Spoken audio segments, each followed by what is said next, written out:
So, Miss Landry Kite, do you think that Gandhi and Jesus are similar in ways, and do you think Gandhi lived a Christ-like life?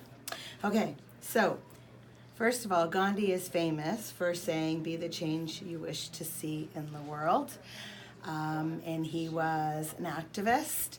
I'm going to say that Gandhi was somebody who disrupted the status quo to make positive change, or at the very least, positive change resulted from the actions that he took. So his peaceful resistance movement created some potential for positive change.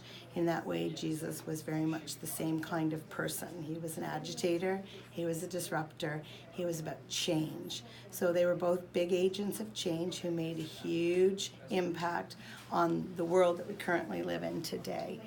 So in that way, they were very similar.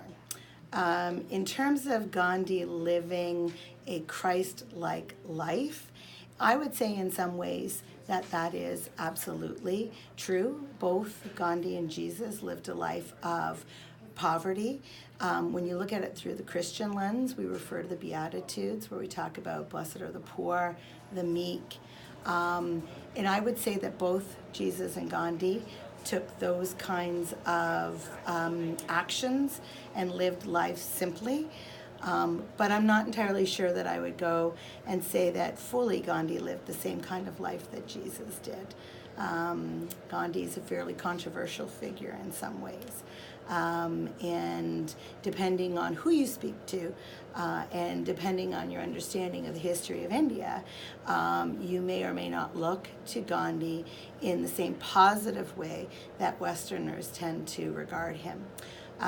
But fundamentally, both Gandhi and Jesus worked for peaceful resolutions to difficult situations, and both Gandhi and Jesus looked to living life in the most simple way and promoting peace and love and respect, and if not all of those ideals, at the very least, tolerance.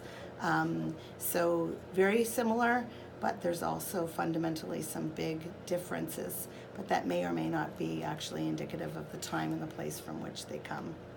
How's that?